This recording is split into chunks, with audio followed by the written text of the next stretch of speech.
Hello दोस्तों, मैं आशुतोष कुमार। आप देख रहे हो सबका नॉलेज यूट्यूब चैनल। आज बहुत दिन बाद क्लास 11th के लिए वीडियो लेकर आए हैं क्योंकि क्लास 11th का बहुत सारे सिलेबस कंप्लीट है।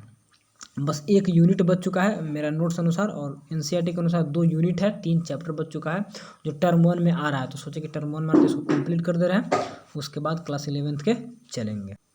और क्लास 12 का चल रहा है क्लास, तो सोचे कि आप लोग अभी कंप्लीट कर देते हैं। 2-3 चैप्टर बचा है तो इसको क्यों छोड़ दें, बाकी सब टर्म 2 टर्म 1 सब कुछ कंप्लीट हो जाएगा। एमसीक्यू भी चैप्टर वाइज दे दिए हैं, इसका भी खत्म करेंगे, इसको भी दे देंगे। बस आप लोग जल्द से तैयारी करिए और रिजल्ट बेस्ट बनाइए। सिलेबस भी डाला हुआ है, सिलेबस भी इंग्लिश में डाला हुआ है, हिंदी में दिया था जैकबोर्ड। तो 2 बुक है, सारा सिलेबस तो बहुत पहले ही बता दिए थे।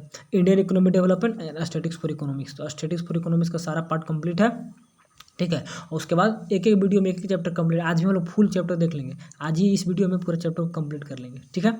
उसके बाद क्या बोल रहे थे, हाँ, इंडियन इकोनॉमिक डेवलपमेंट 2 बुक है, तो इसी बुक का रह चुका है 2 यूनिट रह चुका है, तो 2 यूनिट यानी कि 3 चैप्टर है। तो थोड़ा सा देख लीजिए कौन कौन रह चुका है। और इंग्लिश भी स्टार्ट किए थे, इंग्लिश अभी क्लास 12 का चल रहा है, टाइम मिलेगा तो देखेंगे। तो इकोनॉमिक्स तो कंप्लीट कराना होगा ना, क्योंकि तो मेरा खुद का सब्जेक्ट है, तो इस इकोनॉमिक्स किसी हाल में कंप्लीट करा देंगे। इंग्लिश फिर लास्ट में देखेंगे, क्योंकि आप लोग का एग्जाम लेट से है ना, 11th का एग्जाम लेट से, 12 का थोड़ा जल्दी में है। देखिए इसमें यूनिट 1 में डेवलपमेंट पॉलिसी एंड एक्सपीरियंस, तो इसमें और चैप्टर 1 चैप्टर 2 है, तो चैप्टर 1 भी बच चुका है।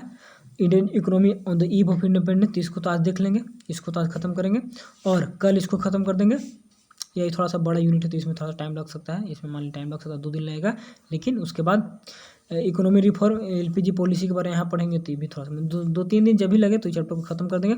उसके बाद आपका current challenging facing Indian economy unit 3 जो है, यूनिट 2 में ही चैप्टर, तो ये पूरा चैप्टर कंप्लीट है। पॉवर्टी भी कंप्लीट है, सब कुछ इंफ्रास्ट्रक्चर क्या बोलते हैं, सब कुछ human capital formation, rural development, जितना चैप्टर इसमें पढ़ना है ना सारा कंप्लीट है। Environment and sustainable development chapter 9 complete है। Development experience of India and its neighbour जो भी कंप्लीट है, सारा चैप्टर इसका कंप्लीट है।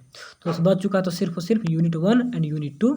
कहाँ चला गया, एक सेकंड, क्या बोल रहे थे, हाँ बस 2 ही यूनिट बच चुका है, यूनिट 1। तो यूनिट 1 में 2 चैप्टर है, तो दोनों को देख लेंगे। और उसके बाद देखेंगे हम लोग यूनिट 2 है, जिसमें इकोनॉमी रिफॉर्म सिंस 1991 में। तो पहले हम लोग देखेंगे फर्स्ट चैप्टर में Indian economy on the eve of independence.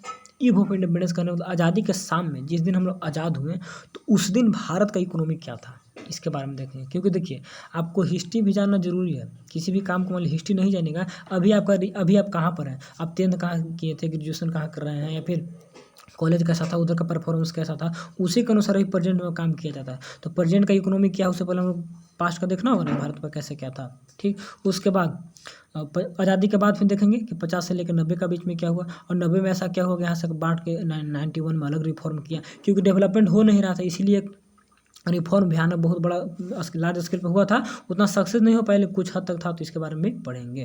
तो बस ज़्यादा नहीं, बहुत इंपॉर्टेंट है, हमेशा कोई भी एग्जामिनेशन का पॉइंट ऑफ व्यू से बहुत इंपॉर्टेंट चैप्टर है। तो इसको एक एक वर्ड को, एक एक लाइन को समझिए, और मैं नोट्स दे रहा हूँ, उस नोट्स को फॉलो करिए, रिजल्ट बेस्ट होगा। एमसीक्यू भी देंगे, फिर लास्ट में रिविजन प्रैक्टिस और किया जाएगा। चलिए स्टार्ट करते हैं। तो यही आप लोग का नोट्स है, सीबीएसई का रिवाइज नोट्स से पढ़ाता हूँ, अच्छा नोट्स है, एनसीईआरटी का नोट्स रहता है तो अच्छा रहता है। तो उसके बाद इंडियन इकोनॉमिक डेवलपमेंट, ये बुक का नाम है, उसमें से रिवीजन नोट्स में चैप्टर 1 है। चैप्टर 1 का नाम है क्या, Indian economy on the eve of independence. इसका मतलब बता दिए, बाकी तो सबको जान ही रहे हैं, सबका नॉलेज ठीक है। इकोनॉमिक्स क्लास 11 जैकबोर्ड फॉर टर्म 1 सेशन 2022-23, याद रखिएगा सेशन 2022-23 है, यानी कि न्यू सेशन के लिए तैयारी हम लोग कर रहे हैं। तो डायरेक्ट अब चैप्टर का स्टार्ट करते बिना टाइम वेस्ट किए हुए, 4 बज चुका है, बस 4 से हम लोग को पढ़ाई स्टार्ट कर देना चाहिए। तो क्या था, थोड़ा सा पॉइंट टू रिमेंबर। देखिए भारत का इकोनॉमी जानना, और इकोनॉमी थोड़ा सा मतलब क्या बोलते हैं दूसरा टाइप का है, क्योंकि देखिए यहाँ पर कॉलोनी रहा, ब्रिटेन का कॉलोनी रहा, तो अंग्रेज लोग आए तो भारत को क्या दिए, अपना लेगेसी में भारत को कुछ नहीं दिए, गरीबी दिए, भूखमरी जो भी कहता है, इंफ्रास्ट्रक्चर बेकार हुआ, इन्फार्ट मोर्टालिटी रेट बहुत कम गया, लिटरेसी रेट बहुत कम रहता था, कोई डेवलपमेंट नहीं हो पाया। मतलब बहुत समझिए कि हम लोग को शोषण जो किया है ना, बहुत बुरी तरह से, मतलब भयानक रूप से किया है, जो कि हम लोग बता नहीं सकते। आज पढ़िएगा एग्रीकल्चर सेक्टर क्या था, इंडस्ट्रियल सेक्टर क्या था, तब जानिएगा ना, तब कुछ समझ पाइए कि हाँ क्या कितना कितना हम लोग का लॉस हुआ और कहाँ से हम लोग कहाँ आ गए। तो वही बोल रहे थे कि हिस्ट्री जाना बहुत ही जरूरी है किसी भी पॉइंट ऑफ व्यू से, क्योंकि प्रेजेंट में बेस्ट कर सके, और ऐसा घटना बाहर आगे चल के फ्यूचर में ना हो, उसके लिए हिस्ट्री से हम लोग रूबरू हो जाते हैं कि ऐसा घटना में ऐसा हुआ था, तो ऐसा में ऐसा होगा, तो इसीलिए ऐसा नहीं करना चाहिए, ऐसा करना चाहिए। तो बहुत कुछ सीखने को मिलता है, जानने को मिलता है, ठीक है। देखिए कुछ कुछ पॉइंट को रिमेंबर करना होगा, क्योंकि ऑब्जेक्टिव कहीं कहीं से देता है। और जो क्या बोलते हैं अंग्रेज था, कभी यहाँ पे नेशनल इनकम का काउंटिंग ही नहीं करवाया था, छोड़ दिया। नेशनल इनकम क्यों करेंगे? नेशनल इनकम कैलकुलेशन करेंगे तो उससे पता चल जाएगा कि क्या बोलते हैं कंट्री का जीडीपी बहुत कम है, यानी कि यहाँ पे लोग का इनकम कम है, पर कैपिटा इनकम ही कभी कैलकुलेट नहीं करवाया। ये तो बाद में सबसे फर्स्ट में क्या बोलते हैं इनका दादा भाई न्यूरोजी थे, 1881 में। कभी क्वेश्चन पूछता भी है कि 1881 में सबसे पहले जनगणना करवाए थे, तो जनगणना वगैरह फिर धीरे धीरे ही स्टार्ट करवाए थे। तो बहुत मतलब बुरी तरीके से शोषण किया था। आगे पढ़िएगा ना, ग्रेजुएशन वगैरह में पढ़िएगा तो बहुत ही डीप में पड़ जाएगा, लेकिन फिर भी 11-12 भी बहुत अच्छा है। तो एनसीईआरटी का ही, एनसीईआरटी आप पढ़ना चाहते हो तो पढ़ भी सकते हो, नहीं तो बस सारी चीज़ यहाँ पे कंप्लीट करा दूंगा, फिर इसके बाद ऑब्जेक्टिव भी दे दूंगा। ठीक है, तो थोड़ा सा वीडियो बड़े बनेंगे क्योंकि एक वीडियो में एक चैप्टर को मैं पढ़ा देता हूँ। तो क्लास 12 में तो चलता है थोड़ा सा धीरे धीरे, क्योंकि उन लोग को ज़्यादा डीप में रहना है, और आप लोग को पॉवर्टी वगैरह जितना भी चैप्टर सब एक एक वीडियो में पढ़ाया हुआ है। क्योंकि पिछले बार बहुत सारे स्टूडेंट डिमांड कर भैया जल्दी पढ़ाई, सिलेबस कम था, तो 1-1.5 मंथ में सारा सिलेबस को खत्म कर दिए थे। तो उसी प्रकार से पढ़ाया हुआ, लेकिन डिटेल में समझाया हुआ, कहीं से कोई दिक्कत नहीं होगा। थोड़ा सा देख लीजिए, इकोनॉमिक और इकोनॉमिक्स, 3 वर्ड के बारे में बहुत बार बताएं हैं कि इकोनॉमी क्या होता है, इकोनॉमिक क्या होता है, इकोनॉमिक्स क्या होता है। इकोनॉमिक्स एक सब्जेक्ट के रूप में पढ़ते हैं। इकोनॉमी एक सिस्टम है जो कंट्री चलाती है, जिसमें हम लोग काम कर कुछ मनी को अर्न करते हैं, इकोनॉमी। ठीक है, और इकोनॉमिक आर्थिक में क्या, पैसा कौड़ी से लेन देन, क्रियाकलाप, इकोनॉमिक एक्टिविटी पढ़िएगा। ठीक, इकोनॉमिक सिस्टम और इकोनॉमिक्स क्या हुआ, इकोनॉमिक्स एक सब्जेक्ट के रूप में हम लोग पढ़ते हैं। ठीक है, तो कह रहा है कि economy of a country include all production distribution economic activity that relates with the people and, थोड़ा सा जूम करते हैं, चलिए ठीक है, पीपुल विथ क्या है, determine the standard of living. कह रहा है कि कंट्री का जो इकोनॉमी है जिसमें कि सब कुछ इंक्लूड रहता है, जैसे कि प्रोडक्शन, डिस्ट्रीब्यूशन और साथ ही साथ इकोनॉमिक एक्टिविटी जो हम लोग करते हैं, that relates with the people and determine the standard of living. तो सब कुछ इंक्लूड रहता है जो कि क्या बोल रहे थे, production, distribution, economy that relates with people and determine the, तो सब कुछ लोगों से रिलेट रहता है, लोगों से उसका क्या डिटरमाइन करता है, स्टैंडर्ड ऑफ लिविंग। तो जितना भी एक्टिविटी करते हैं जो भी कंट्री में हो रहा है, तो सारा का सारा लोगों से रिलेट रहता है, और साथ ही साथ लोगों का क्या बोलते हैं स्टैंडर्ड, मतलब लाइफ कैसा जी रहा है ना, तो उसी पे डिपेंड करेगा। अब प्रोडक्शन कैसा हो रहा है उसी के अनुसार ना आपका खपत होगा, डिस्ट्रीब्यूशन कर पाएगा आदमी, उसी को काम भी करेगा। जो एक्टिविटी हो रहा है तो उसी में आप इन्वॉल्व होइएगा। तो ये सब जितना भी एक्टिविटी हो रहा है वही करेगा। Economy of country includes all production, distribution and economy activity that's with the people and determine the standard of living. तो जितना भी कंट्री में काम हो रहा है, तो कंट्री की इकोनॉमी में तो सारा इंक्लूड है, प्रोडक्शन, कंजप्शन, तो सब कुछ इंक्लूड है। तो कहाँ से रिलेट, सब लोगों से रिलेट है, और लोगों का लाइफ को डिटरमाइन करता है, निर्धारित करता है, प्रभावित करता है, यही बोल रहा है। तो रियल बात है, तो इसमें तो कुछ वैसा सोचना नहीं। On the eve of independence, आज़ादी के शाम में क्या हुआ, इंडियन इकोनॉमी, यानी कि जिस दिन आज़ाद हुए 1947, और उसका मतलब जस्ट शाम का बात हो रहा है। उसके बाद तो हम लोग 1950 से अगले चैप्टर में पढ़ेंगे, तो बस वहाँ तक का बात हो रहा है। यानी कि आज़ादी के रात का मतलब पहले से, जब कुलनी पीरियड हुआ तो उसके बाद में हम देखेंगे। Indian economy was very bad से ड्यू टू द क्या है, presence of British colony rule. Bharat का इकोनॉमी बहुत ही बुरा था क्योंकि ब्रिटिश का कॉलोनी का रूल था। तो ऐसा बुरा क्यों हो गया था, जब ब्रिटिश लोग भारत आए ना, तो उन लोग देखें कि यहाँ पर जैसे कि ईस्ट इंडिया कंपनी का स्थापना हो चुका था बहुत पहले इंग्लैंड में, तो वहाँ पर उन लोग को रॉ मटेरियल चाहिए था। तो रॉ मटेरियल के लिए कॉलोनी चाहिए, तो कॉलोनी मतलब शासन करना स्टार्ट किया। तो भारत कॉलोनी इतना अच्छा मिल गया कि रॉ मटेरियल, जैसे कि भारत का कोई भी स्पाइस था, या फिर ज्वेलरी थे, या फिर कोई पत्थर वगैरह पर काम किया जाता था, या सिल्क थे, टेक्सटाइल, सब तो बहुत ही फेमस थे वर्ल्ड मार्केट में। यहाँ का हैंडीक्राफ्ट वगैरह सब बहुत फेमस थे। पहले से हम लोग का मार्केटिंग समझिए कि इजिप्ट वगैरह से बहुत पहले से होता था। हम लोग का तो मार्केट पहले से फुल, मतलब क्या बोलते हैं, एकदम समृद्ध था, सबको जाना पहचाना वर्ल्ड में नाम था। लेकिन ब्रिटिश लोग इन लोग को क्या रॉ मटेरियल चाहिए था, तो रॉ मटेरियल चाहिए तो कॉलोनी बना लिए। अब इन लोग सोचे कि रॉ मटेरियल यहाँ से ले जाएंगे तो यहाँ पर तो खुद बिजनेस हो रहा है, तो जब तक यहाँ के बिजनेस को ख़त्म नहीं करेंगे, हैंडीक्राफ्ट को ख़त्म नहीं करेंगे, टेक्सटाइल को ख़त्म नहीं करेंगे, तो तब तक लोग रॉ मटेरियल देगा नहीं, यहीं पर बना लेगा, तो हम मेरा मार्केट में जाएगा नहीं। तो इसीलिए क्या किया ना कि ऐसा पॉलिसी लाना स्टार्ट किया कि टेक्सटाइल को ख़त्म किया, ठीक है ना, यहाँ पे हैंडीक्राफ्ट वगैरह को ख़त्म किया, या जो भी यहाँ के डिजाइन वगैरह किए जाते थे, ज्वेलरी वगैरह बना दी, एक से एक यहाँ पे कीमती पत्थर मिलते, तो सब कुछ धीरे धीरे नष्ट करना स्टार्ट किया। ऐसा रूल पॉलिसी लाना लगा ना, टैक्स पूरा बढ़ा दिया कि यहाँ से हैंडीक्राफ्ट बाहर जाएगा तो बहुत टैक्स लगेगा। तो धीरे धीरे डिक्लाइन हो गया। अब भारत के क्या बोलते हैं, इंडिया के उतना गरीब आदमी थे तो कहाँ से कुछ कर पाते, तो इसीलिए वो सब कुछ बर्बाद किया। और क्या यहाँ से रॉ मटेरियल ढो के इंग्लैंड लेते गया, और वहाँ से तो केवल रॉ मटेरियल से काम नहीं चलेगा, अब प्रोडक्ट बनने लगा, तो प्रोडक्ट के लिए मार्केट भी चाहिए, तो मार्केट भी इंडिया को बनाया।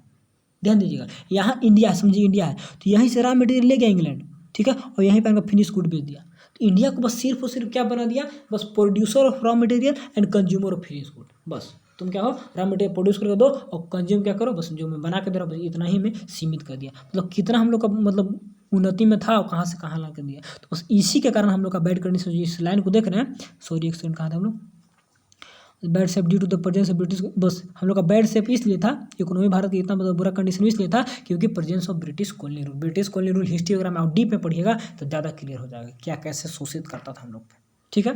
तो sole purpose of the British colony rule in India was reduce the country being a feeder economy for the Great Britain on rapidly expanding the modern industrial दिख। इसका बस सिर्फ और सिर्फ एक ही मतलब था, एक ही पर्पस था, क्या बोलते ब्रिटिश कॉलोनी का, इंडिया को क्या किया, was reduce to country a being a feeder economy, बस उसको कम करके सिर्फ और सिर्फ एक फीडर इकोनॉमी बना दो। बस फीडर मैंने मतलब किसी को खाने के लिए सपोर्ट में नहीं होता है, बस फीडर करेगा, हम लोग को देगा तो क्या देगा, वही रॉ मटेरियल देगा, बस ऐसा बना दो बस केवल रॉ मटेरियल को फीडर कर सके, दे सके, हम लोग प्रोवाइड करा सके फॉर ग्रेट ब्रिटेन ऑन, किसके लिए, ग्रेट ब्रिटेन के लिए, ऑन जिसका rapidly expanding modern industrial base, जिसका खुद का मॉडर्न क्या इंडस्ट्रियल बेस ग्रोथ कर पाए। तो बस सिर्फ और सिर्फ फीडर इकोनॉमी बना दो, बस केवल खिलाने का काम करे, बस हमको दे और मैं अपना इंडस्ट्री को ग्रोथ करूँ, मॉडर्न इंडस्ट्री को बेस बनाऊँ, ऐसा बना दिया था। एंड थस इस प्रकार in the 1947 when the British क्या transfer power back to India, जब 1947 में बैक दिया अपना पावर को, मतलब इंडिया को वापस दिया,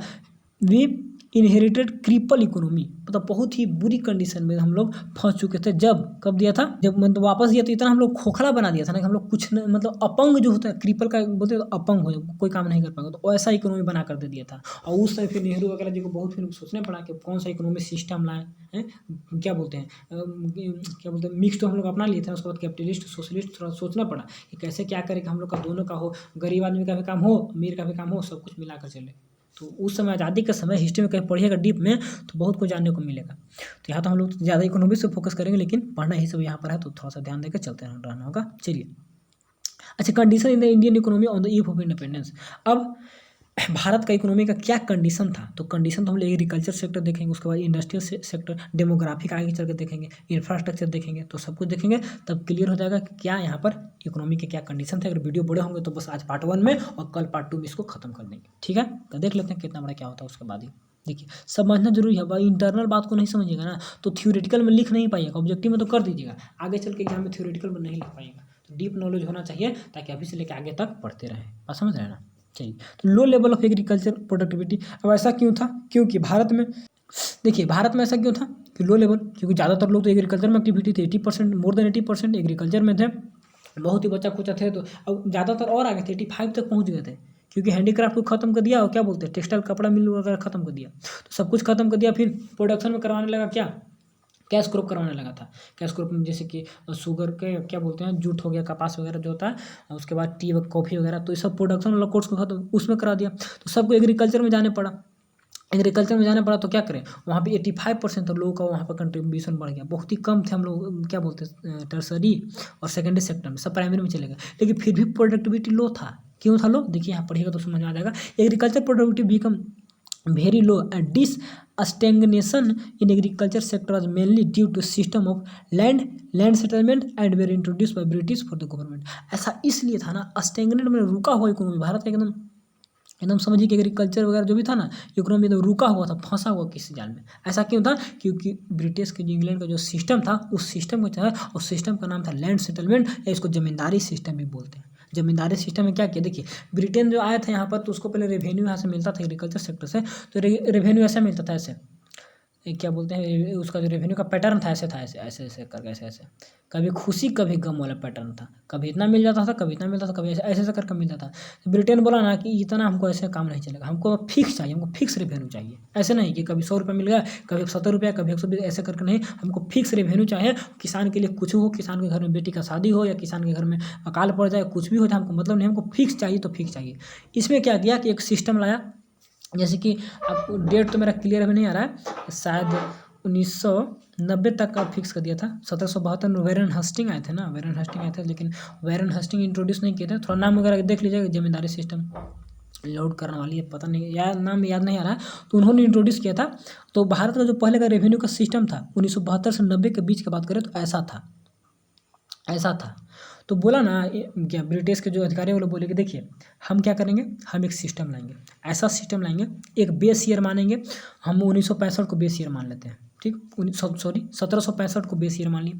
अब 1765 को बेस ईयर मान लिया, 65 को, और बोला कि जितना रिवेन्यू तुम इसमें दे रहे हो, कोई भी किसान 1765 में जो रिवेन्यू दे रहा है, मान लीजिए 1765 में आप 100 रुपया दे रहे हैं, आप 100 रुपया दे रहे हैं तो आपको 100 रुपया ही देना होगा। कितना? 1700 क्या बोलते हैं 1790 में भी ये बेस बना दिया। जितना आप 1765 में 1790, यानी कि इसको फिक्स मिलते रहे, इसको कोई दिक्कत नहीं। तो ऐसा सिस्टम लाया, तो ऐसा सिस्टम तो पहला ठीक है, लेकिन इसके लिए कुछ और भी नियम लाना होगा ना। इसके लिए जमींदारी सिस्टम लाया, बोला कि ऐसा नहीं होगा, एक जमींदार रहेगा मेरे बीच में, यहाँ पे अंग्रेज है, यहाँ पे पीजेंट किसान लोग टेनेंट्स हो, और बीच में जमींदार को लाया और बोला कि तो आप लोग कलेक्ट करिएगा, आप लोग कलेक्ट करिए, और कलेक्ट करने के बाद हमको तो फिक्स चाहिए, हमको तो 100 लेना है, लेकिन आप लोग भी काम करिए। तो आप लोग को कितना देंगे? 1/, याद रखिएगा एक सेकेंड बोला कि 10/, कहाँ चला पेन से थोड़ा सा क्लियर करते हैं, रुक जाइए।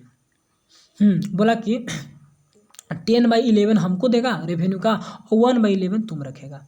कहने का मतलब 10/11 यानी कि 90, 100 रुपये में 90 रुपया तुम हमको देगा और 10 रुपया तुम ले लेगा। इस प्रकार से ऐसा बोले थे, 10 रुपया तुम लेगा और 90 रुपया हमको दोगे। लेकिन किसी भी हाल में हमको पर साल में, हर मंथ में क्या बोलते हैं, रेवेन्यू तो साल में आता होगा ना, हर एक साल हमको ऐसा चाहिए।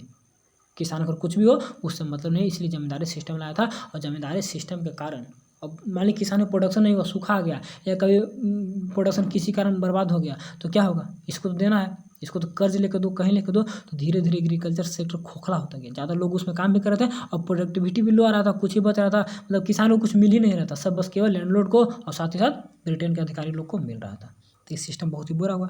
इनका नाम देखिएगा, सर्च करिएगा, जमींदारी सिस्टम कौन लाए थे, इसके बारे में थोड़ा सा पढ़िएगा ना तो डिटेल में नॉलेज हो जाता है। ऐसा लगा था, इसमें 2 ही पॉइंट याद रखना है कि 1772 के बाद ऐसा फिक्स किया गया कि जमींदारी सिस्टम 1773 में आया था, डेट याद रखिएगा। और उसके बाद इस प्रकार हुआ कि 1/10 हमको रेवेन्यू का, और तुम 1/11 लोगे। कौन लेगा? ये आपका लैंडलॉर्ड और ये आपका ब्रिटेन के जो अधिकारी लोग थे, अंग्रेज लोग, तो उसको ऐसा सिस्टम लाया गया था। इसी के कारण जमींदारी सिस्टम का ऐसा हुआ। और साथ ही साथ the profit accruing out of the agriculture sector went to zamindar instead of cultivator. और जो भी प्रॉफिट होना होता था तो कहाँ चला? जमींदार के पास चला था, इंस्टेड ऑफ कल्टीवेटर, यानी कि कल्टीवेटर के बजाय सीधे जमींदार के पास जाता था, कोई प्रॉफिट कल्टीवेटर को नहीं मिलता था। This led to discouragement against the cultivator to produce less. इसके कारण इन लोग में हतोत्साह हुआ, तो इन लोग अपना कल्टीवेशन को, प्रोडक्शन क्या लेस करने लगा, मतलब कि होता मन से नहीं करता था कि कुछ फायदा हो नहीं तो क्या करें, तो इसीलिए प्रोडक्टिविटी लो थे। बात को समझते क्यों लो था से? चलिए आगे देख लेते हैं, ठीक है।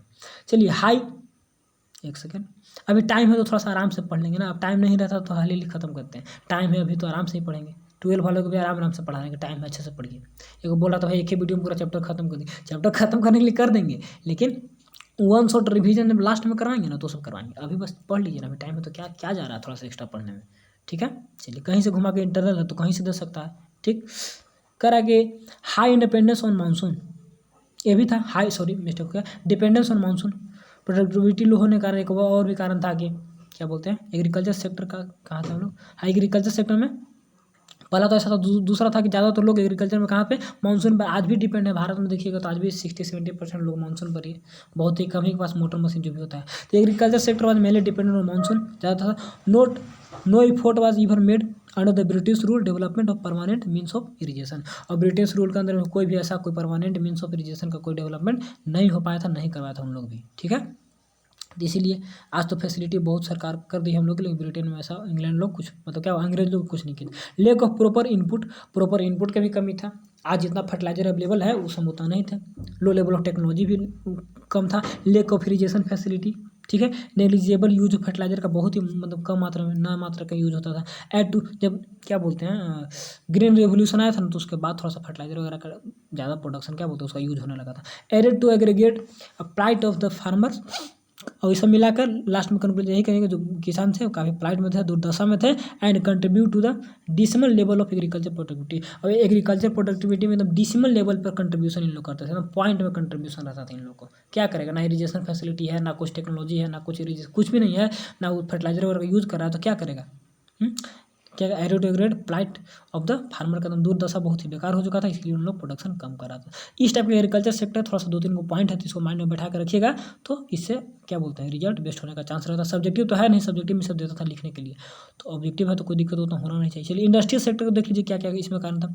हम तो स्टार्टिंग में बताया कि इंडस्ट्रियल सेक्टर भारत के पहले बहुत ही ग्रोथ था, बहुत ज़्यादा पूरा डिमांड था वर्ल्ड में। हम लोग इजिप्ट तक, समझ मिस्र तक व्यापार हम लोग करते थे। सिल्क रोड के नाम सुने होंगे, तो सिल्क रोड के जरिए मिस्र तक व्यापार हम लोग को होता था बहुत दूर दूर तक। लेकिन जब इंग्लैंड आया ना तो हम लोग को व्यापार सीमित कर दिया, तुम किसी से नहीं करोगे, टैरिफ लगा दिया, बैरियर लगा दिया, तुम सिर्फ और सिर्फ इंडिया तुम हो मैं ब्रिटेन हूँ, बस तुम हमसे करोगे, बस हम तुमको इतना ही दूर में रहेगा। थोड़ा बहुत चाइना वगैरह से करते थे, और क्या बोलते हैं क्या, चाइना के साथ साथ इसका क्या नाम है जो लास्ट में श्रीलंका वगैरह से भी करते थे, लेकिन बहुत ही कम था, ज़्यादातर उसी से। तो बहुत हम लोग को मतलब फंसा दिया था बुरी तरीक़ा से। आगे देखिए, डिस्क्रिमिनेटरी टैरिफ पॉलिसी, देखिए हमेशा पूछता है, तो ये बहुत ही इंपॉर्टेंट है, इसको थोड़ा सा समझ लीजिए क्या था। डिस्क्रिमिनेटरी टैरिफ पॉलिसी क्या था? The British government allowed tariff free export of raw materials. हम ध्यान एकदम सॉरी एकदम ध्यान देने वाला बात है, सॉरी एक second. allow the tariff free of raw materials from the India and tariff free imports of Britain industrial product into India। एकदम टैरिफ फ्री कर दिया, कोई मतलब टैरिफ टैक्स वगैरह कुछ नहीं लगा। यहाँ से रॉ मटेरियल बाहर ले जाइए और बाहर का फिनिश गुड भारत में लाइए, कोई पैसा वगैरह देना नहीं है। साफ लिखा हुआ टैरिफ फ्री था, कोई किसी प्रकार का कोई टैक्स यहाँ पर समझिए कि नहीं लग रहा था। लेकिन आगे देखिए, but a heavy duty on export of Indian handicraft product, यहीं पर जो है ना, ये जो पॉलिसी है ना, भारत के हैंडीक्राफ्ट को नष्ट कर दिया, खत्म कर दिया। तो भारत का वर्ल्ड में फेमस था हैंडीक्राफ्ट, चित्रकला जो होता है भारत का, जो भी हाथ से बनाया है वो प्रोडक्ट। तो यहाँ पर हैवी ड्यूटी लगा दिया, पूरा हाई टैक्स लगा दिया कि बाहर भेजोगे इतना टैक्स देना होगा, जाओ। क्या करेगा गरीब आदमी, यहाँ के सब हाथ से बनाने वाला, तो धीरे धीरे उसको क्या डिमोरलाइज हो गया अपने आप में, ख़त्म कर दिया अपने आप को, मतलब बंद कर दिया आपको। It relates to the decay of handicraft industry, इसी के कारण हैंडीक्राफ्ट इंडस्ट्री भारत में समाप्त हो गया, खत्म हो गया। एक सेकेंड, तो ऐसा बात था। उसके बाद कंपटीशन फ्रॉम मशीन, अब मशीन से कंपटीशन कैसे कर पाएगा? इतना मशीन से, आप ब्रिटेन से एक मशीन, वहाँ इंडस्ट्रियल रिवोल्यूशन हो चुका था, तो बहुत ज़्यादा मशीन, तो यहाँ पे हैंडीक्राफ्ट सब हाथ से बनाता था, चरखा वगैरह का यूज करता था। तो हैंडीक्राफ्ट से मशीन के सामने क्या बोलते हैं, मशीन के सामने हैंडीक्राफ्ट टिक पाएगा? नहीं टिक पाएगा। तो वही है, जेसीबी के सामने 10 को लेबर टिक पाएगा। तो उसी प्रकार से कंपटीशन हो गया। And industrial revolution in Britain के लिए स्टीप कंपटीशन, एकदम सख्त कंपटीशन दे दिया था हैंडीक्राफ्ट इंडस्ट्री इन इंडिया। जो भी हैंडीक्राफ्ट इंडस्ट्री थे, इन लोग इतना सख्त कंपटीशन दे दिया कि इन लोग उसके सामने टिक नहीं पाए, due to low cost and better quality of product produce by machine. Machine द्वारा क्वालिटी भी अच्छा होता था और कॉस्ट भी बहुत कम लगते थे। तो इन लोग का तो क्वालिटी मशीन के कंपेयर में कम रहता था, कॉस्ट ज़्यादा लगता था, तो इन लोग टिक नहीं पाए। And force the Indian craftsman shut down the handicraft industry in India. इसके कारण इन लोग को फोर्स झेलना पड़ा, इन लोग फोर्स मतलब इन लोग पर फोर्स किया गया, और साथ ही साथ इन लोग क्या फोर्स खुद से फोर्स हो गए, क्योंकि अब हैंडीक्राफ्ट नहीं टिक पाएगा।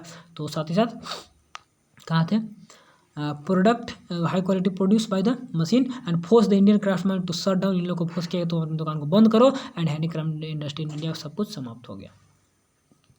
ये था कि कैसे कैसे इंडस्ट्रियल रिवोल्यूशन, क्या बोलते हैं, इंडस्ट्रियल कंडीशन भारत को उस समय था।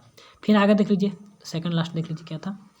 टाइमिंग 22 मिनट, चलिए ठीक है। न्यू पैटर्न ऑफ डिमांड, अब देखिए डिमांड का नया पैटर्न, क्योंकि जब हम लोग कुछ नया देखते हैं तो हम लोग को नया खरीदने का मन करता है। तो मशीन मेड गुड्स आने लगे, तो लोगों के माइंड में थोड़ा सा ना उसको थोड़ा खरीदते, नया है, थोड़ा अच्छा लग रहा है, तो इस टाइप के हम लोगों का पैटर्न डिमांड सब कुछ चेंज होने लगता है। Owing to British rule in India, Bharat में ब्रिटिश रूल होने के कारण a new class of people emerge in India, एक नया क्लास इमर्ज हुआ, एक स्टैंडर्ड क्लास इमर्ज हुआ। This change the pattern of demand in India against the Indian product. अब इन लोग का पैटर्न, डिमांड का जो पैटर्न है सब चेंज हुआ, किसके अगेंस्ट में? इंडियन प्रोडक्ट के अगेंस्ट में। इंडियन प्रोडक्ट के सामने उन लोग अगेंस्ट में, हमेशा विरोध में, तो इंडियन प्रोडक्ट के विरोध में उन लोग उसका डिमांड करने लगा। And in the favour of British product has the result the Indian industry tended to perish. अब इसके कारण भारत का इंडस्ट्री कहाँ होगा? टेंडेड टू पेरिस करने का मतलब कि समाप्त होने के कगार पे चला गया या फिर समाप्त हो गया। अब ब्रिटिश का प्रोडक्ट डिमांडेबल, एकदम फैशनेबल, आज जीन्स शर्ट हम लोग पहन रहे तो उसी का देना है ना, तो इस टाइप का होने लगा, तो धीरे धीरे समाप्त होने लगा हम लोग का इंडस्ट्रियल सेक्टर। ठीक है, चलिए। More market for the British goods, अब देखिए एक सेकंड हो जाइएगा, चलिए नहीं होगा तो हाफ वीडियो पार्ट 1 पार्ट 2 कल खत्म कर देंगे, ऐसा भी हो सकता है, क्योंकि थोड़ा सा सोच रहे हैं डीप में थोड़ा सा पढ़ा देना तो अच्छा रहता। कहाँ थे हम लोग? चलिए, more market for the British good. अब देखिए इन लोग के लिए मार्केट भी यहाँ पे हो गया, क्योंकि रेलवे वगैरह का इंट्रोडक्शन करवा दिए थे ना। ऐसा नहीं कि हम लोग को फैसिलिटी की, सब अपना काम के लिए करवाया था, इतना था। एक रेलवे क्या बोलते, रेलवे बना दिया था और वाटर भी बना दिया, तो वाटर भी उतना काम नहीं कर पाते, इसको इसका पैसा वगैरह बर्बाद चला गया, बोला कि तो बेकार हो गया। लेकिन रेलवे इतना काम किया कि देखिए आगे पढ़िए 2 लाइन समझ में आ जाएगा क्या कैसे होता है। And introduction of railway facilitates the transportation of British products of different parts of the country. जैसे रेलवे का इंट्रोडक्शन हुआ 1853 में, याद होगा ना, बम्बे से थाने, तो फैसिलिटी सुविधा प्रोवाइड कर दिया, किसके लिए? ट्रांसपोर्टेशन में सुविधा दे दिया, और British product to different part of the country, सुविधा दे दिया कि जो भी प्रोडक्ट है तो उसका अलग अलग कंट्री में भेजो। रेलवे आ ही गया था। As the result the size of market for the low cost British products expanded will in the standard of shrinking from the high cost Indian product. इसके कारण क्या हुआ? The size of the market for the low cost और British product expanded. British product जो भी product है उसका low cost था, तो लो कॉस्ट के कारण मार्केट फैल गया, तो इन लोग का पूरा हर जगह क्या बोलते हैं प्रोडक्ट फैल गया, क्योंकि रेलवे के कारण हर जगह ट्रांसपोर्ट आसान हो गया था। We started shrinking the high cost Indian products. इसके साथ हाई कॉस्ट था भारत का प्रोडक्ट के, तो श्रिंकिंग होने लगा, डूबने लगा, यानी कि खत्म होने लगा। This led to decay of industrial in India. इसी कारण भारत की इंडस्ट्री समाप्त हुआ। इसी कारण यहाँ पर देख रहे हैं कैसे इंडस्ट्री यहाँ पर समाप्त हुआ भारत का, कितना मजबूत इंडस्ट्री था और कैसे समाप्त हुआ। ऐसा नहीं सोचिए कि भारत की इंडस्ट्री पहले नहीं था। हाँ, बाद में ना टाटा वगैरह आने लगे तो 1707 वगैरह में धीरे धीरे चेंजिंग, लेकिन ये बात हो रहा है कि बहुत पहले 1400-1300 में हम लोग का किस प्रकार मार्केट था बाहर में, लेकिन आया सब अंग्रेज तो ख़त्म कर दिया। चलिए फॉरेन ट्रेड के बारे में ये भी बता दी थी कि बहुत पुराना था हम लोग का ट्रेड, लेकिन हम लोग को देखना है कि इसे कैसे कैसे ख़त्म किया, कितना प्रकार जो व्यापार हम लोग कर रहे थे सब कुछ कैसे खत्म किया ब्रिटिश। ज़्यादा हम लोग ब्रिटिश देखना है कि on the eve of independence शाम के देख रहे हैं कि शाम के ब्रिटिश लोग जा रहे हैं छोड़ के, तो जा रहे हैं तो उस समय मेरा कंडीशन क्या है, उसी को भी हम लोग देख रहे हैं और कुछ पीछे से भी कंपेयर करेंगे। लेकिन 91 से लेकर 50 के बीच में, 50 से 90 के बीच में क्या हुआ इसको भी देखेंगे इस फेज को, और उसके बाद 91 में जो लास्ट चेंजिंग हुआ था लिबरलाइजेशन, ग्लोबलाइजेशन और प्राइवेटाइजेशन, तो वहाँ पर भी देखेंगे। उतना सक्सेस नहीं हो पाया था लेकिन फिर भी है तो देखना होगा, यही बात। चलिए फॉरेन ट्रेड देख लेते हैं, और अगर वीडियो थोड़ा सा बड़े होंगे तो देख लेते हैं। फॉरेन ट्रेड देखना है, इसको थोड़ा जल्दी खत्म करेंगे। उसके बाद डेमोग्राफिक कंडीशन और एग्रीकल्चर ऑक्यूपेशन और इंफ्रास्ट्रक्चर, उसके बाद खत्म है, खत्म ही कर दे रहे हैं, खत्म ही कर दे, क्यों पार्ट 1 पार्ट 2 के अथी में रहे। बाकी MCQ प्रैक्टिस करेंगे तो सब कुछ क्लियर हो जाएगा। चलिए फॉरेन ट्रेड कैसे थे, हम ज़्यादा एक्स्ट्रा नहीं, बस लाइन में देख के खत्म करेंगे। चलिए फॉरेन ट्रेड विदेशी व्यापार due to the discriminative tariff policy. Discriminative tariff policy क्या हम ऊपर देख चुके थे। Adopted by the British government India become net exporter of raw materials and primary products. बस इसको सिर्फ और सिर्फ क्या बन गया, बस प्राइमरी प्रोडक्ट का एक्सपोर्ट करिए या फिर रॉ मटेरियल का। प्राइमरी प्रोडक्ट कच्चा माल का कुछ भी या फिर रॉ मटेरियल भी होता है। अब मतलब कोई सेकेंडरी मतलब हाई क्वालिटी का प्रोडक्ट नहीं कर सकते, आपके पास इंडस्ट्री नहीं है, सारा इंडस्ट्री को खत्म कर दिया गया तो कुछ भी नहीं कर पाइएगा। प्राइमरी प्रोडक्ट जो भी कच्चा प्रोडक्ट हो वो और रॉ मटेरियल, यही दो काम कर सकते हैं, ठीक है। On the other hand primary product मान लिया, प्राइमरी प्रोडक्ट एग्जांपल आपको देते हैं, तो इसका एग्जांपल में क्या आ जाएगा, एक थोड़ा सा मान देखिए जैसे कि बोल रहे हैं कि भारत का जो प्रीशियस स्टोन्स वगैरह काफ़ी कीमती थे, तो स्टोन्स ये सब क्या प्राइमरी प्रोडक्ट होगा, तो इसको ले जाकर वहाँ पर वो बनाता था ज्वेलरी, फिर भारत में बेचता था, ठीक। रॉ मटेरियल तो कच्चा मान ली कुछ लोहा वगैरह का तो रॉ मटेरियल होता, तो वही सब, तो ये सबको बस प्रोड्यूसर बस सिर्फ और सिर्फ अब इसका एक्सपोर्ट करिएगा और कुछ नहीं करिएगा। On the other hand it become net importer of finish good produce by the British company. ये भी देख लेते हैं कि बस फॉरेन ट्रेड बस सिर्फ और सिर्फ हम लोग का ब्रिटेन और इंग्लैंड और इंडिया के बीच में रह चुका था और सारा का सारा बंद हो गया। अब आज जब स्वेज कैनाल जब खुला था तो उसके बाद तो और इन लोग का आसान हो गया था। पहले तो पूरा घूम के जाना, मान लिया यहाँ पे इंग्लैंड है, यहाँ पे भारत है, तो यहाँ पे पूरा घूम कैसे जाना पड़ता था अफ्रीका को पार करके। जब स्वेज कैनाल बन गया यहाँ पर तो बहुत ही शॉर्ट रास्ता हो गया था, तो यहाँ पर व्यापार और बढ़ गया इन लोग का। तो फिर देखेंगे ऑन द अदर हैंड, ये हो गया पहला। दूसरा क्या था, the composition of export and import show the backwardness of the Indian economy. इसका जो कंपोजिशन हो गया सो एक्सपोर्ट इम्पोर्ट का बनावट, तो क्या दिखाता है, इंडियन इकोनॉमी को दिखाता है कि काफ़ी पिछड़ा है। And export and import were largely restricted to Britain only due to monopoly control of Indian foreign trade. Indian foreign trade में मोनोपोली कंट्रोल था। किसका मोनोपोली कंट्रोल, मोनोपोली कंट्रोल सिर्फ और सिर्फ ब्रिटेन का था, तो इसीलिए एक्सपोर्ट एंड इम्पोर्ट में लार्जली रेस्ट्रिक्टेड टू ब्रिटेन, तो सिर्फ और सिर्फ रिस्ट्रिक्ट कर दिया था, बाधित कर दिया था, आपको सिर्फ और सिर्फ ब्रिटेन से ही करना है, ठीक। मोनोपोली में होता कि एकाधिकार, बस सिर्फ और सिर्फ ब्रिटेन के पास अधिकार था कि भारत कहाँ से ट्रेड करेगा और कहाँ से ट्रेड नहीं करेगा, क्योंकि वो आया तो था व्यापार करने के लिए, धीरे धीरे भारत का सिस्टम में घुल कर और पूरा अपने आप को मतलब क्या बोलते हैं पूरा सिस्टम को अपने हाथ में ले लिया था।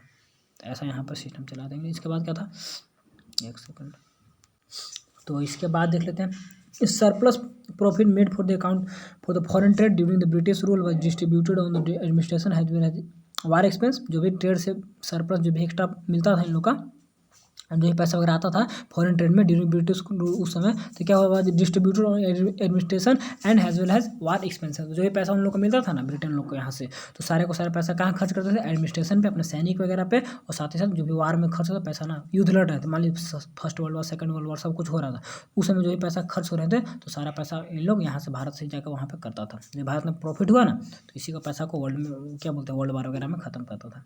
It was only use to increase the pursuit of the British government, और एक सेकंड का था, it was only use to increase the pursuits of the British government. सिर्फ और सिर्फ ब्रिटिश गवर्नमेंट का परस्यूट मैंने उसी का सिस्टम को इंक्रीज करवाया और कुछ नहीं करवाया। हम लोग को क्या होगा, जो भी तो उन्हीं लोग का फायदा हुआ था, तो यहाँ पर कह रहा है, ठीक है। चलिए इसके बाद तो यही था परसूट्स मतलब कि व्यवसाय या धंधा होता था, ब्रिटेन का जो भी व्यवसाय था उसी को इंक्रीज करवाता था। ठीक है, इसके बाद आगे देख लीजिए। देखिए एक एक वर्ड में इंग्लिश में चेंज, परसूट्स है, केवल एस नहीं रहता, परसूट तो पीछा करना है, यहाँ पे एस लगे तो धंधा हो, बिजनेस। तो ये थोड़ा सा देखिएगा। अच्छा, डेमोग्राफिक कंडीशन क्या था, लोगों का कंडीशन क्या था, स्टैंडर्ड ऑफ लिविंग कैसा था, लिटरेसी रेट क्या था, कितना IMF था, इन्फॉर्म मोर्टेलिटी रेट, इसके बारे में सुने होंगे। तो उसमें बहुत ही कंडीशन बुरा था। यहाँ पे 2-3 पॉइंट देख रहे थे, इसको भी देख लीजिए। लेकिन आज लिटरेसी रेट भारत में 80%, 82% क्या बोलते हैं पुरुष का है, और 70% हो गया महिला का, यानी कि ओवरऑल बोले 80+ है ना। अभी देख लीजिए गूगल वगैरह करके, उस समय था मात्र 16% से भी कम था, और महिला का था सिर्फ 7%। याद रखिएगा, सिर्फ 7% लिटरेसी रेट था, और 16% से कम मतलब 60% था ओवरऑल देखा जाए तो इतना कम था। आज तो हम लोग 80 क्रॉस करने वाले हैं। अभी भारत का 80% 82% है, 80 पुरुष का है और शायद 70 हो गया है महिला का। देख लीजिएगा जो भी करंट हो, इसको याद रखिएगा। 7% महिला का और 16% ओवरऑल लिटरेसी रेट था। तो कितना कम था। इनफांट मोर्टेलिटी लेके बच्चा कितना जन्म लेगा, कितना मरेगा, तो उस समय था 218 था। 1000 बच्चा में 218 बच्चा मर ही जाता था। अभी तो 33 है, बहुत सुधार लिया हम लोग। तो बहुत कुछ चेंजिंग हम लोग कर पाए हैं अभी तक, अभी आगे और करना है। तो क्या क्या था, फिर उसके बाद होता है क्या बोलते हैं इसको, जो आदमी कितना वर्ष जी पाता है उसको क्या बोलते हैं, एवरेज एज ड्यूरेशन या कुछ सब बोल रहा हूँ। हाँ, लाइफ एक्सपेक्टेंसी तो हो गया 32 दिया, देख लेंगे उसको। अच्छा, पढ़ेंगे तो पता चल जाएगा। एक था जो मतलब एज कितना साल, अभी तो हम लोग का क्या 70 साल है ना जीने के लिए, उस समय था मात्र समझिए कि कितना था, 34-35 के आसपास में था। बहुत ही कम था। क्यों? क्योंकि बहुत बीमारी वगैरह होते थे ना, हॉस्पिटल वगैरह फैसिलिटी कुछ वैसा था नहीं, इसी कारण बहुत ही लोगों का मतलब समझिए 34 साल में जीवन खत्म। इतना छोटा जीवन था लेकिन फिर भी कष्टकारी था, कष्टदायक था। देख लीजिएगा, ओवरऑल तो समझ में आ जाएगा। चलिए, तो हाई 2 ही बचा है ना, ओक्यूपेशनल, उसके बाद इंफ्रास्ट्रक्चर, उसके बाद खत्म कर दे। 3 टॉपिक के लिए क्यों सेकंड वीडियो बनाने जाए, इसको आज ही खत्म कर देते हैं। ठीक है, डेमोग्राफिक कंडीशन देख लीजिए, लोगों का वर्क कंडीशन के बारे में थोड़ा सा अगर लॉन्ग वीडियो बने ना तो और डीप में थोड़ा सा हम लोग जाते थे। चलिए ठीक है। High birth rates and death rates, दोनों बर्थ रेट भी ज़्यादा थे, बच्चे भी पैदा होते थे, मरते भी बहुत ज़्यादा थे, क्योंकि बेसिक फैसिलिटी नहीं थे कुछ हॉस्पिटल वगैरह। ठीक है, इम्प्लाइज लो सर्वाइवल रेट, इसके कारण सर्वाइवल रेट, जीने का रेट जो बहुत कम हो गया। Which was nearly 8/1000 per annum, 8 बता दिया पर 1000 पर एनम। ज़्यादा यहाँ पर NCERT डाटा है, कहाँ का डाटा है थोड़ा सा देखना होगा। अगर NCERT होगा तो ठीक है। कह रहा है कि बस 8 ही बच्चा मतलब कि जीवित रह पाता था, मतलब जितना जन्म हुआ मगर उसमें से 8 ही बच्चा जो है ना पर 1000 पर एनम की बात यहाँ पे IMF की बात नहीं कर रहा है, बस बता रहा है कि 8 ही बच्चा जो है ना कि हर साल मतलब जिंदा रह पाता था, मरने जीने के बीच का रिलेशन को दिखाते हुए। फिर life expectancy was low 32 year, मात्र 32 साल ही था। Which show the lake of health care facility, NCERT में थोड़ा सा देख लीजिएगा, मिल जाएगा तो, नहीं तो NCERT का ही है। Low care facility and lack of awareness as well as lack of means of health care, ये सब की कमी के कारण अवेयरनेस, लोगों में जागरूकता नहीं था, हेल्थ केयर का भी कमी था। ठीक है ना, और which show the lake of health care facility बहुत ही कम था, तो इसी कारण मात्र 32 साल ही जीवित रह पाता था। ठीक है, उसके बाद अभी 218 था, अभी हम लोग 33 बच्चों को बचा पाते हैं साल भर में। ये 8 कुछ दूसरा डाटा दे रहा है। लिटरेसी रेट में लो 16%, देखिए अभी दे दिए ना, 16% था, और महिला का 7%, याद रखिएगा महिला का 7%। ठीक, इनफांट मोर्टेलिटी रेट 8 नहीं है, गलत दिखा रहे हैं यहाँ पर, विच रिफ्लेक्ट NCERT थोड़ा सा देख लेगा अभी, चाहे गूगल देख लीजिएगा थोड़ा सा बुक वगैरह। इनफांट मोर्टेलिटी रेट कितना था, यानी कि बच्चा जो है ना जन्म लिया तो 1 साल में कितना बच्चा जन्म, 1000 बच्चा लिए, 1000 में कितना बच्चा जीवित है, 8 बच्चा नहीं है, अभी 33 बच्चा, और उस समय था 218, मरने वाला बच्चा का बात हो रहा है, मरने वाला। ठीक है ना, तो ऐसा था। तो ये यहाँ पे 8 हमको समझ में नहीं है, थोड़ा सा देखना पड़ेगा। High birth which was near 8/1000 पर 8/1000 पर एनम, मैंने 1000 में 8 को बचा था, जो क्या रहता था नियरली इतना। High birth rate and death rate, अच्छा birth rate and death, low survival rate कम थे, यानी कि बस 8 ही बच्चा जीवित रह पाता था, 8 ही बच्चा नहीं जीवित, मतलब कि यहाँ पे गलत कंडीशन कुछ। देखिए कन्फ्यूजन हो थोड़ा सा गूगल कर लिए, देखिए गूगल कर लिए क्या बोल रहा हो, ये 8 कैसे होगा, on the eve of independence को गूगल कर लिए, देख लिए मोर्टेलिटी रेट क्या था। देखिए birth rate and death rate दोनों हाई थे, दोनों में। ठीक है, विच वॉज 48 एंड 40 पर 1000 ऑफ पर्सन रिस्पेक्टिवली, यानी कि इतना जन्म तो इतना मर जाता था, यानी पहले क्या, पहले आपका बर्थ रेट है, उसके बाद डेथ रेट 48 तो 40 मर गया, तो 8 निकल ही गया। ओ हो, बस 8 ही सर्वाइव कर पाता था, 8 ही बच्चा, सही करेक्ट है, NCERT डाटा है, 8 ही बच्चा सर्वाइव कर पाता था, सोच लीजिए पर 1000 पर्सन में। लेकिन 40-48 पर 1000, अच्छा पर 1000 में 1000 बच्चा इतना जन्म लिया, इतना मर गया, तो 1000 कंडीशन में कह रहा है कि 8 ही सर्वाइव, सही कंडीशन है, 8 ही बच्चे मतलब जीवित रह पाते थे। तीन फाट मोर्टेलिटी रेट हाई था, लेकिन रेट देखा जाए दोनों को माइनस करिएगा 48 वाले तो 8 ही निकलेगा। सही है, करेक्ट है। ठीक है, चलिए ठीक है। आप लोग भी किसी में जब कहीं फंसी ना तो गूगल वगैरह कर लीजिए, अच्छा रहता है। ठीक है, बुक वगैरह से ढूंढने में। तो चलिए, तो यहाँ का सारा डाटा सही है, करेक्ट है। ठीक है, तीन फाट मोर्टेलिटी रेट यहाँ पे 8 दिखा रहा है, एक तरह से वही इसको इसी को बोलिएगा। ठीक है, कि 1000 में 8 बच्चा मात्र जीवित रह पाते थे। इसके बाद लिटरेसी रेट हो गया। ऑक्यूपेशनल स्ट्रक्चर, लोगों का व्यवसाय काम कैसा था, क्या क्या करते थे, तो ज़्यादातर तो एग्रीकल्चर में ही थे, बहुत ही कम ही था। यहाँ पर देखिए लिख ही दिया होगा, agriculture was the principal source of occupation, का मेन सोर्स यही था। अबाउट 72%, अप्रोक्स 80% का ये working population engage in agriculture, काम करने वाले जितने भी लोग थे ज़्यादातर कहाँ थे, एग्रीकल्चर में। ओनली 10.1%, यही सब डाटा पूछेगा। ठीक है ना, क्योंकि एनसीईआरटी का डाटा है यहाँ पर। ओनली वर्किंग पॉपुलेशन में इंगेज इन द मैन्युफैक्चरिंग यानी सेकेंडरी सेक्टर मात्र 10% थे, which was show the backwardness of the India industry at the time of independence. तो दिखाता है कि आज़ादी के समय हम लोग बहुत ही पीछे थे, मात्र 10% है तो बहुत पीछे थे ना। आज समझिए कि 33-34% पार हो गए होंगे। करंट डाटा थोड़ा सा याद नहीं है तो करके देख लीजिए। 72% of the working population engage in the service sector, service sector में कुछ ज़्यादा थे। ठीक है ना, which also prove the slow growth rate of tertiary sector eight the time of independence. ये दिखाता है कि आज़ादी के समय हम लोग का ग्रोथ रेट क्या था, टर्सरी सेक्टर का बहुत ही कम था। 3 सेक्टर होता है ना, प्राइमरी, सेकेंडरी, टर्सरी। प्राइमरी मान लीजिए एग्रीकल्चर, सेकेंडरी में मैन्युफैक्चरिंग सेक्टर आता है, और फिर थर्ड में टर्सरी सेक्टर आता है। There was unbalance growth of Indian economy at the time of independence. अब आज़ादी के समय का भारत का जो इकोनॉमी का जो ग्रोथ था वह अनबैलेंस था, यानी कि संतुलित नहीं था। तो इतना के बाद लास्ट हम लोग इंफ्रास्ट्रक्चर, ऐसे इंफ्रास्ट्रक्चर तो चैप्टर ही पढ़ा दिए हैं, एक चैप्टर ही पढ़ाया हुआ है, लेकिन on the eve of independence क्या है, जिसको थोड़ा 4 पॉइंट है, देख लीजिए। चारों को जल्दी से खत्म कर लेंगे, वीडियो मात्र 36 मिनट का है, तो ज़्यादा बड़ा वीडियो नहीं बना है। चलिए, there was only the some infrastructure development during the British rule of the area. Transport communication बहुत ही कम ही था। ट्रांसपोर्ट कम्युनिकेशन में भी मान ली टेलीफोन वगैरह का आविष्कार किया था। ऐसा क्यों किया था, क्योंकि उसका अपना बात हो सके, ब्रिटेन इंग्लैंड से बात हो सके, तो अपने लिए किया था। ट्रांसपोर्ट में रेलवे लाया था तो अपना के लिए लाया था, ना कि हम लोग के लिए लाया था। ठीक है, लेकिन अब कर दिया तो हम ही लोगों ने, अपना खुद के कहिए ना, हम लोग के लिए किया, तो जो भी होता था। ठीक है, चलिए, introduction of railway was the major back through followed by the development of the some ports and उसके बाद construction of the some road. उसके बाद रेलवे सबसे बड़ा ब्रेक थ्रू था। उसके बाद पोर्ट्स, बंदरगाह वगैरह चालू किया, क्योंकि जहाज से माल को शिफ्ट कर यहाँ से वहाँ, और साथ कंस्ट्रक्शन कुछ रोड भी बनाने लगा, क्योंकि अपने गांव में रोड नहीं थे, गांव में रोड वगैरह बहुत कम, शहर में किया। ऐसा क्यों किया कि अपने माल को एक जगह से दूसरी जगह मतलब शहर से ट्रांसपोर्ट करवा सके, तो इसके लिए ऐसा करवाया था। ठीक है, क्योंकि मार्केट तो सब शहर में थे, गाँव में थे नहीं, इसलिए गाँव में रोड नहीं बनवाया था। आज प्रधानमंत्री ग्राम सड़क योजना के तहत गाँव में जो रोड बनता है, पहले ऐसा कुछ नहीं था। But the main motive of the British government was to foster the interest of British government rather than accelerate the growth of Indian economy. बस उसको फोस्टर में चारा के काम करना, चारा खिलाइए किसको, इंटरेस्ट ऑफ ब्रिटिश गवर्नमेंट को, बस आपको चारा दीजिए, जो चारा देना होता है ना, इसका और कोई मतलब था, rather than accelerate the growth of क्या है, इंडियन इकोनॉमी। इंडियन इकोनॉमी के ग्रोथ करने के बजाय बस केवल ब्रिटिश को आप चारा के रूप में कुछ खाने के लिए दीजिए, ब्रिटिश गवर्नमेंट को करिए, और इसका कुछ मोटिव नहीं था, बस अपना काम दिखता था, बस अपना काम बनता। जो डायलॉग सुने हैं तो वही बात यहाँ पर था। ठीक है, चलिए, देयर वॉज ओनली ट्रांसपोर्ट, मतलब इंडिया के ग्रोथ के बारे में नहीं सोच के अपना काम के बारे में सोचता था बस। There was transport from barter system of the expose monetary system exchange. देखिए, हाँ, एक काम किया था कि आपका बार्टर सिस्टम से मॉनेटरी सिस्टम में कर दिया। बार्टर सिस्टम क्या था, कमोडिटी एक्सचेंज, क्या बोलते हैं, commodity to commodity exchange.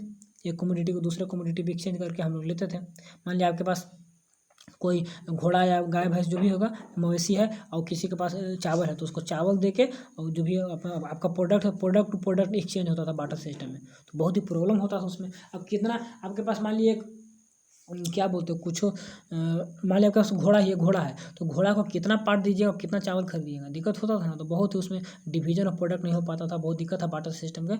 Barter system पढ़िएगा क्लास 12 में, हम लोग क्या बोलते हैं, मनी में पढ़ना है, मनी चैप्टर का अलग से है, तो उसमें पढ़ेंगे, बताएंगे। तो वो उसको हटा के मॉनेटरी सिस्टम लाया था, पैसा को लाया था। ठीक है ना, तो मीन्स ऑफ ट्रांसपोर्ट हम लोग का बहुत कैश में होने लगा था, which facilitate the division of labour, division of labour में सुविधा दिया, और साथ ही साथ लार्ज स्केल प्रोडक्शन में भी काम किया था। तो कुछ अच्छा काम भी किए, लेकिन सब अपने आप को देखते हुए, ऐसा नहीं कि इंडिया का देखेंगे हम लोग, उसका खुद का, बस इंडिया सिर्फ और सिर्फ एक क्या करे, किसका काम करे, मतलब इस वर्ड को याद रखिएगा, कहा था फोस्टर, कहेंगे फोस्टर, मैंने बस उसका पालन पोषण जो होता है, पालक का काम करे, चारा वगैरह दे, वही काम होता है यहाँ पर। तो ऐसा था, फीड रहे हम लोग बहुत सारे वर्ड, तो एक एक वर्ड, एक एक लाइन समझ ही लिए। फर्स्ट लाइन में था प्रोडक्शन में जितना, प्रोडक्शन डिस्ट्रीब्यूशन इकोनॉमी में जितना इंक्लूड होता है, जो कि पीपल का लाइफ से रिलेट होता है, पीपल को लिविंग स्टैंडर्ड को निर्धारित करता है। इकोनॉमी में जितना इंक्लूड होता है जैसे कि प्रोडक्शन वगैरह, तो ये सब लाइन को देख लिए, एक वर्ड को समझ लिए और साथ ही साथ एक्स्ट्रा चीज़ को बहुत कुछ हम लोग समझे। तो मात्र 40 मिनट का वीडियो बना, आपका चैप्टर कंप्लीट हो गया। एक चीज़ याद रखिएगा जो इसमें नहीं दिया है, भारत में जनगणना सबसे पहले कब हुआ था, तो वही 1881 डेट याद रखिएगा, ठीक है। तो बस एंड करते हैं, क्लास एंड हुआ और अगले चैप्टर को कोशिश करेंगे कि एक वीडियो में एक चैप्टर को ख़त्म कर दें। बाकी फिर दो या 3 चैप्टर है, तो इसके बाद पूरा हम लोग का पूरा इकोनॉमिक्स खत्म हो जाएगा क्लास 11 का। इसी प्रकार सारा चैप्टर पढ़ाया हुआ, आप जाइए प्लेलिस्ट बनाया हुआ, प्लेलिस्ट में जाकर देखिए, ठीक है मेरे दोस्त। तो बस आज के लिए इतना ही। कुछ पर वीडियो को लाइक कर दीजिएगा और चैनल पर नए हो तो सब्सक्राइब कर जुड़ जाना है, ताकि अभी से लेकर आगे तक पढ़ते रहें, ठीक है। Thanks for watching.